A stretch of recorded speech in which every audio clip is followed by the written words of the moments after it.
Jim Jordan and the House had this whole investigation and committee into the kind of government censorship around stuff like this. And we produced all these documents and it's all in the public domain. I mean, basically, these people from the Biden administration would call up our team and like scream at them and curse. And it's like these documents it's all kind of out there. Mr. Flaherty, what was your official title during your time at the Biden White House?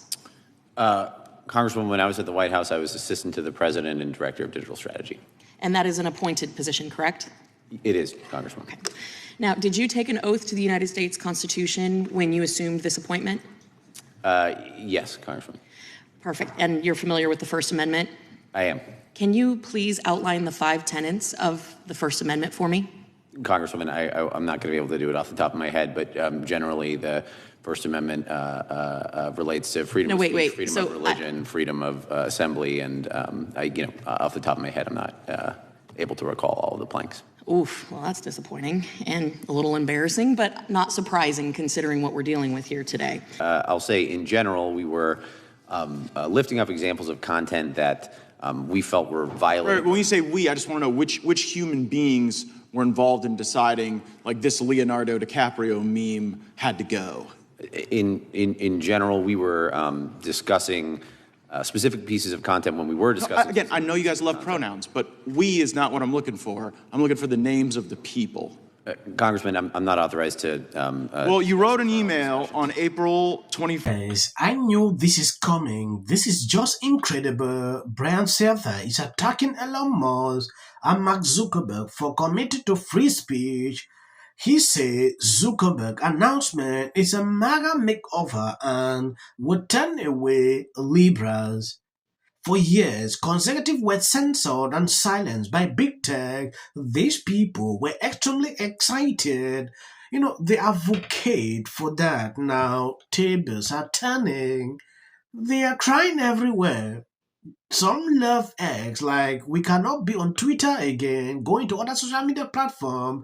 Now Meta is doing the same thing. I don't know if they are going to run Instagram and Facebook also, or create theirs like they claim every single day. We're going to get rid of fact checkers and replace them with community notes. It's caused this misinformation and lying going on. Alternative facts. This alternative facts that Kellyanne Conway, she said alternative facts. This guy Zuckerberg, when I saw the movie, wasn't it Social Network? Yes. Where he says basically, I'm creating Facebook so people have a community, so that people can talk to each other.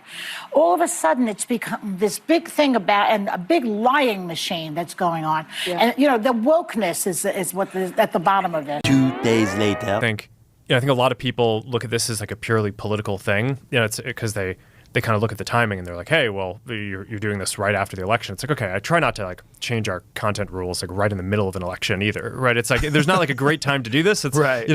And you want to do it a year later. Yeah, it's like there's no good time to do it. There's and whatever time is going on, there's going to be, so. The good thing about doing it after the election is you get to take this kind of cultural pulse as like, okay, where are people right now and how are people thinking about it? We try to have policies that reflect, mainstream discourse. But yeah, I mean, I don't know. This is something I've been thinking about for a while. I think that this is going to be pretty durable because at this point we've just been pressure tested on this stuff for like the last 8 to 10 years with like these huge institutions just pressuring us and I feel like this is kind of the right place to be going forward. Yes, this get me irritated when I look at this. When they were censoring conservatives on social media, I never saw a single day this same doing videos, putting out segments like this to talk against that. I never saw that. Now, because these people want free speech, is getting them angry. I don't understand why. This is transparency. You should know why you are wrong. Community note is important, though I don't trust Mark Zuckerberg, but it's still a good move. If Trump didn't win, we would not see this. that clearly shows you what was going on. He is acknowledging that this was happening. There's a difference between free speech and hate speech, and we know that. Free speech, I welcome. I think everyone welcomes. It's your constitutional right. When you start delving into hate speech, which is what is happening all over social media, there's a problem with that. When delving into misinformation and disinformation, there's a problem with that. Meta's new hate speech guidelines permit users to call people in the LGBTQ plus community mentally ill. That is harmful. That is harmful. And the last thing I'll say is, let's just break it down to bare bones. This is about President-elect Trump going back to the White House. Mark Zuckerberg and Meta dined with Trump at Mar-a-Lago in November. Meta just donated $1 million to support his inauguration. Zuckerberg also elevated Joel Kaplan, the highest-ranking Meta executive closest to the Republican Party, to the company's most senior policy role. And on Monday, Zuckerberg said Dana White, the head of the Ultimate Fighting Championship and an ally of Trump's, would join Meta's board. This is about the fact that our many corporations, and especially these oligarchs that own these social media companies, are bowing down to Trump so that they can make money off of American people. We have a bit of a conversation here. So this is actually more complex than we're making it, but on the free speech of it, and I actually agreed with Mark Zuckerberg. Of course, there's pressure because Trump's coming into office, but I do think that there's a cultural and societal desire to be able to talk about things openly. And actually, liberals used to be the ones who were super pro-free speech. The famous saying goes, I disagree with what you're saying, but I'll defend to the death your right to say. Yes, so but I will not defend to the death your right to call me. Here. Sometimes it happens like this. Be nice. She didn't talk for 20 minutes. And I always like to hear what you say. Go ahead. But that's okay. Go ahead. Okay.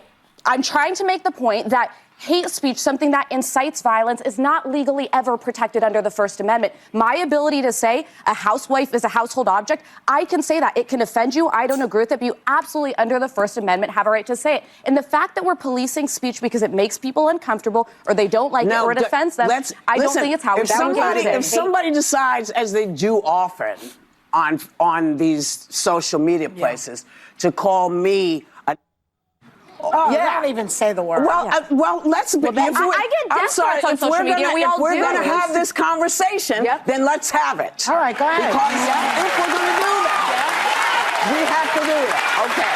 So there are certain things where we all agree, boy, you shouldn't be saying that. That is not curbing your free speech. It's asking you to, not you, asking one to respect the fact that people don't want to hear that word when it has to do with them or Native Americans or women or any of these things. And that's my point. But by the way, there is an element of choice that...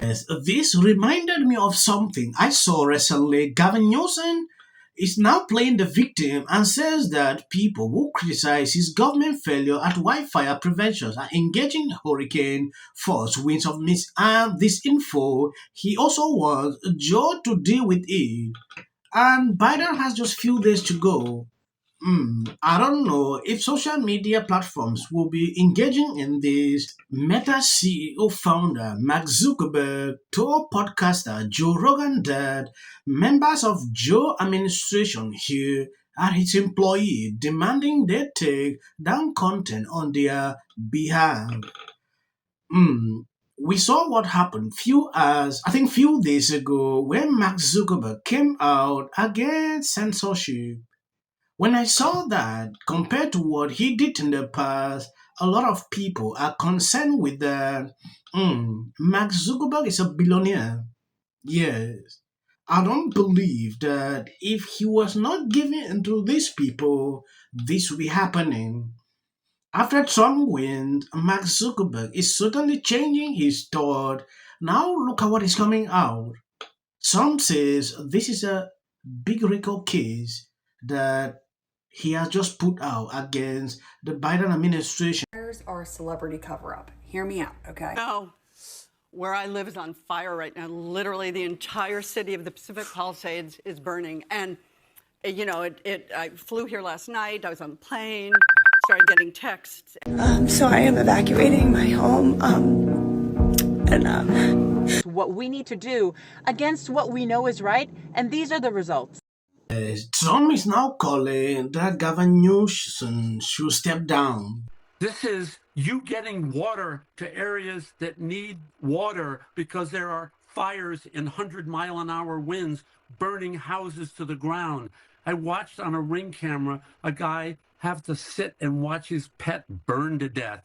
You know, those things are issues of the heart when you watch a cherished little pet, or, you know, it's just you. The situation is beyond control.